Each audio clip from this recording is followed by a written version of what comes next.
Halo, selamat pagi Pak Netizen. Jumpa lagi nih bareng aku Devi. Dan untuk pada pagi hari ini kita undang untuk praktisi HR ya, dengan Bu Septi, Bu Ure Septi kayak gitu ya. Beliau praktisi HR dan HR-nya di bidang apa? Tentunya di bidang industri food beverage ya Bu ya. Iya. Oke, teman-teman, untuk pagi hari ini kita akan bahas perihal HRD sebagai teman curhat. Nah teman-teman, kok bisa sih HRD menjadi teman curhat? Bisa dong, masa nggak bisa? Nah, nanti kita bahas dengan Bu Septi ya. Oke, Bu Septi, kita masuk di question road ya. Tadi pagi sudah dibahas di Mercury FM perihal ini, dan kita akan call lagi untuk materinya. Apa sih peran dan fungsi jabatan sebagai pengelola SDM di perusahaan? Nah, pada umumnya itu HR kalau secara general itu seperti apa sih Bu? Kalau HR secara general itu kan banyak ya fungsinya, entah itu tidak hanya sebagai konseling, coaching, dan lain-lain ya. Tetapi memang kalau pokok bahasan kita pagi ini kan memang di konseling, jadi seperti itu tadi. Oke, kalau dari fungsinya CMC sendiri, coaching, mentoring, dan konseling kayak gitu ya Bu ya. Kalau di tempat Ibu, kira-kira yang paling banyak itu peran yang mana? Coachingnya kah, mentoringnya kah, atau di konselingnya? Coaching dan konseling, karena itu akan lebih saling berkesinambungan ya, dalam arti saat kita konseling kita juga harus tahu kan permasalahan dari beberapa karyawan. Dari hasil konseling itu kita akan memonitor apakah memang konseling ini akan mewujudkan suatu yang lebih baik untuk si karyawan atau tidak. Jadi kalau ada perkembangan kita akan terus lakukan regulasi sama untuk konseling. Jadi tetap konseling dan mentoring itu adalah satu kesatuan. Oke. Nah, untuk jadi momok di luar sana juga nih, teman-teman yang sering dipanggil di ruang HRD ataupun di ruang bos, kalau yang mungkin HRD-nya langsung dengan bosnya, nah itu identik dengan ini karyawan ada masalah apa ya, ini staff ada pelanggaran apa ya, biasanya kayak gitu. Nah, kira-kira dari Bu Septi sendiri di lapangannya apakah itu juga terjadi juga di perusahaan Bu? Sering kebanyakan seperti itu, tetapi kan tidak melulu saat kita memanggil karyawan berarti karyawan ini adalah memang mempunyai masalah berkaitan dengan perusahaan. Ada kalanya kita memang memanggil karena memang kita tahu karyawan ini ada masalah lain tapi berpengaruh untuk pekerjaannya dia, seperti itu. Tapi memang anggapan bahwa setiap karyawan kalau ada dipanggil ke ruang HR atau mungkin ke ruang atasan pasti imbasnya seperti itu ya, kayak ada apa gitu. Oke,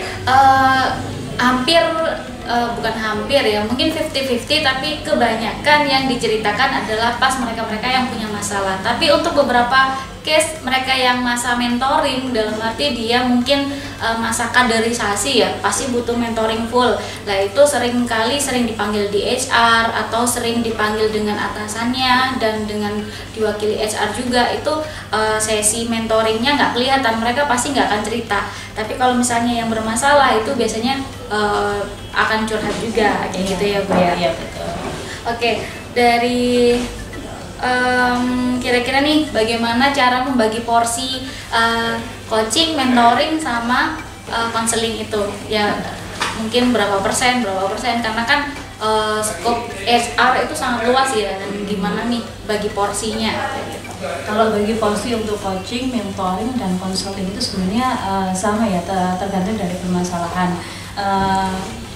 Jadi tetap yang saya sampaikan tadi akan ada jadi satu kesatuan, karena memang progresnya kita juga harus tahu dan harus mengikuti perkembangannya seperti apa. Jadi sama prosentasenya sama-sama banyak seperti itu.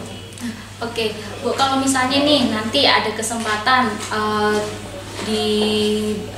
disediakan wadah dari perusahaan untuk menyediakan benar-benar satu orang untuk fokus di CMC sendiri, itu kira-kira kompetensi yang seperti apa sih yang perlu disiapkan untuk hal tersebut? Banyak ya, ada yang kompetensi secara pribadi, juga ada kompetensi secara pekerjaan ya, itu seperti apa, seperti itu. Jadi kita memang sudah harus punya program-program sendiri dalam konseling. Bahkan untuk konseling, mentoring dan coaching kita pun juga sudah ada jadwal, ada rapat seperti itu, kita juga ada jadwal sendiri seperti itu Mbak Devi.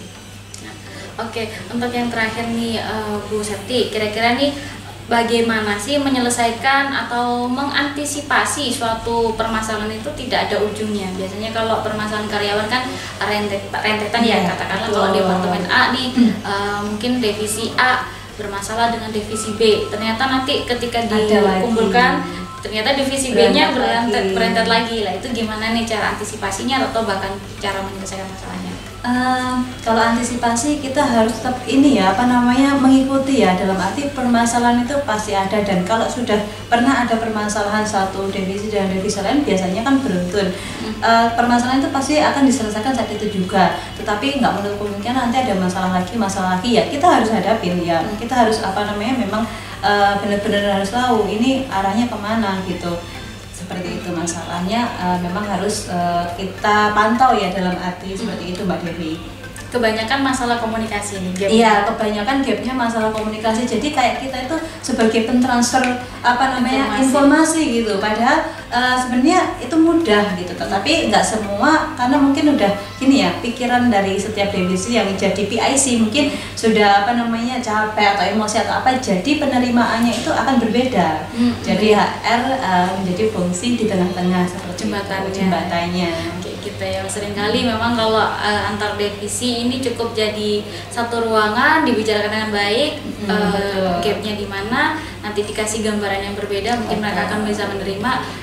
Tidak menutup kemungkinan ya periode berikutnya juga ada lagi sama. Ya, seperti itu pasti akan berulang. Namanya juga setiap pekerjaan pasti ada resikonya, dan di situ kita harus tahu permasalahan ini muaranya kemana gitu ya. Jadi solusi pasti akan harus selalu kita siapkan seperti apa sesuai dengan permasalahan yang ada.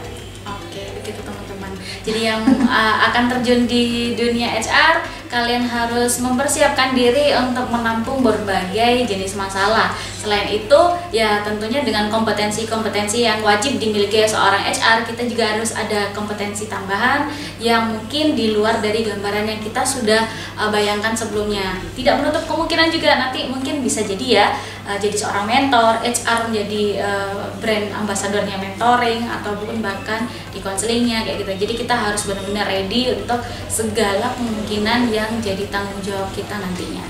Oke, sekian Magnetizen. Terima kasih banyak untuk waktunya. Jangan lupa di like, komen, ataupun share ke teman-teman yang lain supaya ilmu yang kita berikan atau kita sharingkan pada pagi hari ini tersalurkan dengan baik kepada teman-teman yang membutuhkan.